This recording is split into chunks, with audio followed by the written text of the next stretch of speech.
Bon, cette fois, ça fait longtemps et j'ai besoin de parler parce que de toute façon, j'arrive pas du tout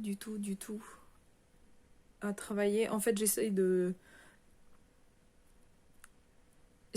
pas envoyer à mon cerveau des messages négatifs sans cesse, du type je suis crevée, je suis au bout de ma vie, j'en peux plus, j'y arriverai pas. Mais je suis crevée et j'en peux plus, vraiment. Mais j'essaye de pas. Enfin. En fait, je veux pas envoyer de messages à mon cerveau, quoi. J'ai eu une psy qui m'a tellement fait chier avec ça, qui m'a tellement dit mais tu sais, tu passes ton temps. C'est une psy qui me tutoyait, c'était une vieille euh, que j'aimais beaucoup, mais elle était vraiment hardcore avec moi. Et elle avait raison quand même. Enfin, moi, je crois au pouvoir de comment on appelle ça, de l'attraction, aux lois de l'attraction. Je veux pas attirer à moi de la fatigue en répétant sans cesse à mon cerveau que je suis fatiguée. Mais c'est dur, mais c'est dur. Franchement, j'en peux pas. J'en peux plus. J'en perds mon latin, quoi. Et même mon français. Euh, En tout cas, par rapport aux vidéos d'avant, enfin à la vidéo d'avant, je crois que je disais que j'étais allée voir la médecine de la fac. Même si j'ai pas de diagnostic, en fait, d'autisme encore. Parce que c'est le 4 novembre, ça je crois que j'en ai déjà parlé. Je suis allée voir la médecine. C'était même pas. J'espérais même pas tellement avoir des aménagements. C'était aussi pour voir s'ils allaient me dire bon non. C'était aussi pour tester un peu leur niveau de compréhension et d'empathie. Et à ce niveau-là, en fait, bon, la médecin, elle m'a fait des petits arrangements du style je peux quitter les. Mais bon, maintenant c'est complètement obsolète. Comme moi, un peu ce soir.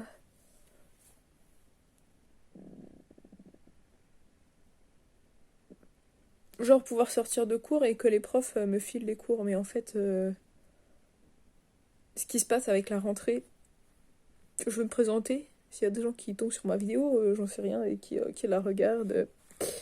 Je suis autiste en passation de diagnostic. Euh, enfin, je le passe le 4 novembre. J'ai déjà des lettres de psy. Je suis sur plein de groupes. Ça fait des années, en fait. En fait, ça fait 5 ans que je travaille avec des enfants autistes. J'ai eu une psy en 2013, je sais pas, 2014, qui m'a dit un jour mais tu sais, enfin, vous savez, si. C'est certainement pas un hasard, en fait, si vous êtes tant à l'aise avec les autistes et si vous travaillez avec les autistes. Moi, je vois chez vous une possibilité, quoi. Ça, c'était il y a longtemps. J'avais fait le test. Un speak quiz, je sais pas, j'ai eu 120, 125. Voilà, j'ai dit, oh, ça va, c'est pas. Je l'ai laissé tomber, quoi. Puis après, il y a pas mal d'autres trucs. Après, voilà, j'ai rencontré une tante et j'étais vachement à l'aise avec cette tante. Enfin, c'est pas vraiment une tante, c'est une cousine de mon père, voilà. Et franchement, je la kiffais, quoi. J'étais genre comme attirée par elle. Pas physiquement, hein, bien sûr. Mais j'étais à l'aise avec elle et tout. Et elle commence à raconter son truc. Et moi, j'ai toujours eu des potes. J'ai toujours été sur des sites de rencontres avant d'avoir un mec fixe. Et j'ai un pote qui me parlait de son haut potentiel, qu'il était zèbre et tout. Et en fait, il me racontait tellement de trucs. Tu sais, je me disais, en fait, je suis sûre qu'il est autiste, quoi. Et il était tellement à la cool. Je me demandais si c'était pas mon mec qui revenait. Mais non. Il sait pas que je fais des vidéos. Bon, il sait que je suis un petit peu folle, mais ça le dérange pas. Et en fait, il était tellement à la cool, ce mec, que moi je lui ai dit, voilà, moi je pense que t'es plutôt autiste, c'est là que tu devrais chercher. Et puis voilà, 2 ans après, il était parti à Harvard. C'est vraiment un génie, quoi. Ce mec, trop trop fort. Il est parti à Harvard et un jour il m'a écrit, il m'a dit je voulais te remercier parce que je me suis bien fait diagnostiquer autiste. Et puis voilà, il y avait cette tante là.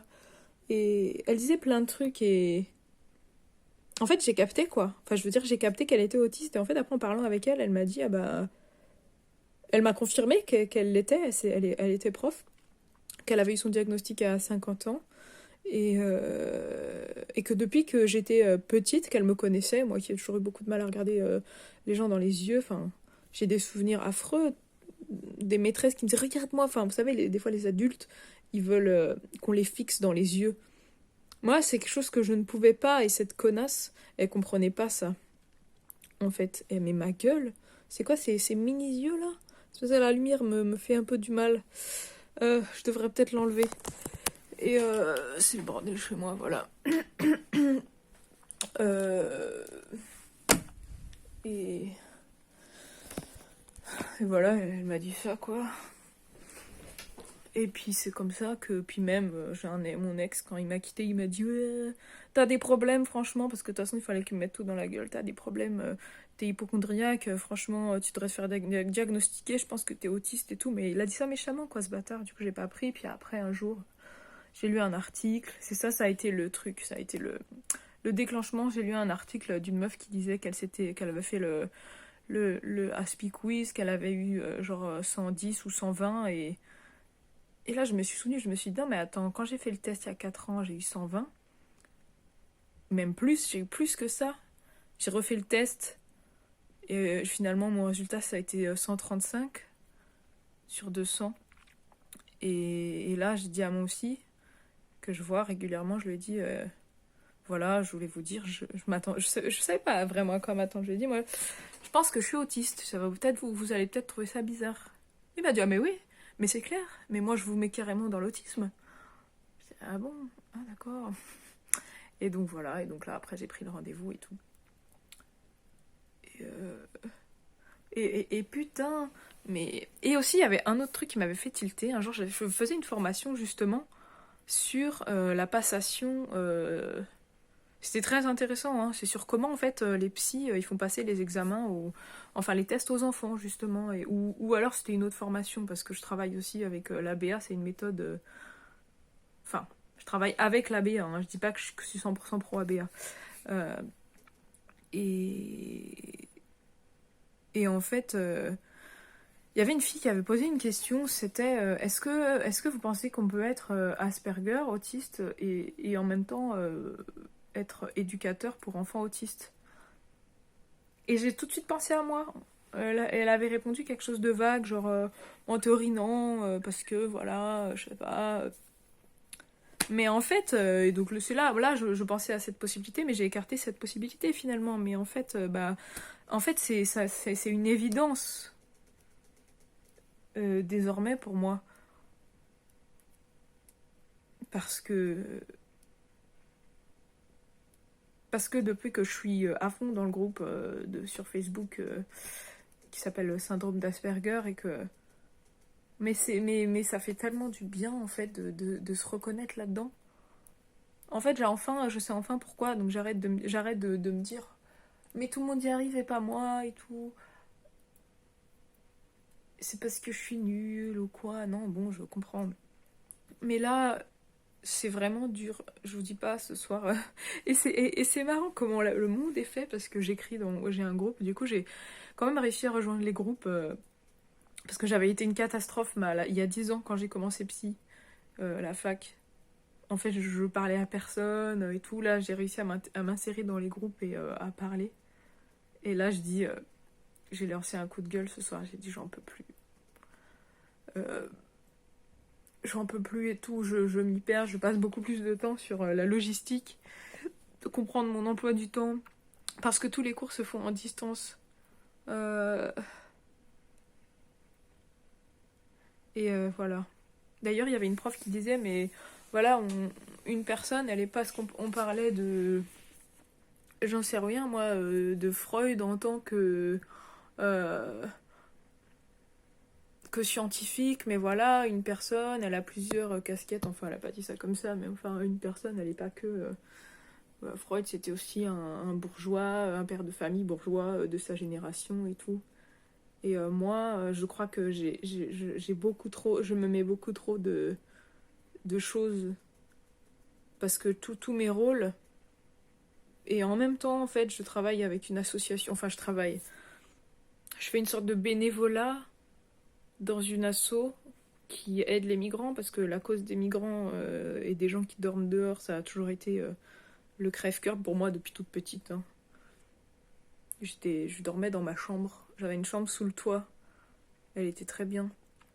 Elle était rassurante cette chambre parce qu'elle était très petite. Et j'entendais la pluie tomber et je pensais aux gens dehors. Et voilà, du coup en août j'avais commencé avec cet asso, ça s'appelle Solidarité Migrants Wilson. Et j'aurais dû lâcher en fait. Là j'aurais dû lâcher mais j'ai pas lâché. Et j'arrivais pas à dire non, j'arrive pas à dire non quand on me demande et tout. Et j'ai même organisé une collecte. En fait, grâce à moi, c'est créé plein de choses. J'ai mis l'église, je suis pas je suis pas pratiquante en fait. Je sais même pas si je suis croyante, mais j'aime ça parce que j'ai grandi avec. J'ai été catholique toute ma vie d'avant 18 ans, on va dire, avec mes parents, quoi. J'ai allé à la messe et tout. Mais j'arrive pas à gérer le fait d'être étudiante, éducatrice avec un enfant autiste. Copine, ça va, on va dire que la copine de mon mec, il est quand même pas très chiant. Donc ça va, c'est pas un truc qui prend la tête heureusement, mais j'arrive pas non plus à être une amie. Et en même temps, et tous ces rôles-là, j'arrive pas à... Et en même temps, paumée dans mon diagnostic qui est à l'approche et dans ce que je viens de découvrir de moi, en fait, l'autisme.